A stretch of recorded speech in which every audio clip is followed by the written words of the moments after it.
பல பலன்னு சட்டி. நோ தப்பாகுதுண்ணா. ஓ கலவா மீன் பிரியாணி எப்படி செய்யறதுன்னு வாங்க பாப்போம்.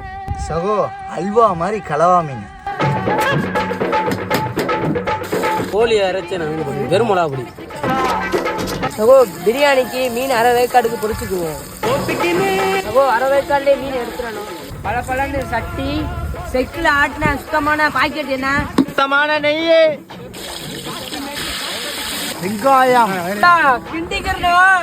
சிவப்பு தக்காளி பிரியாணி இலையை போட்டு நல்லா மிக்ஸ் பண்ணிக்கலாம். இஞ்சி பூண்டு பேஸ்ட், ஒரு வேஸ்ட், காளி மிளகாத்தூள், சகோ நவீன் பொடி, சகோ ஈகிள் பொடி, ஆச்சி வாங்கின ஆச்சி மசாலா, மாட்டு பால்ல செஞ்ச தயிர், காவேரி தண்ணி. ஓ மீன் வாடை வரக்கூடாதுன்னு சொல்லிட்டு இரும்பு சம்பளம் புரிஞ்சுக்கலாம்.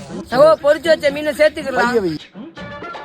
சகோ கொதிச்சு வந்தாச்சு, பிரியாணி அரிசியை சேர்த்துக்கலாம். சகோ தம்மு போட்டு ரொம்ப நேரமாச்சு, சட்டியை கீழே இறக்கிடலாம்.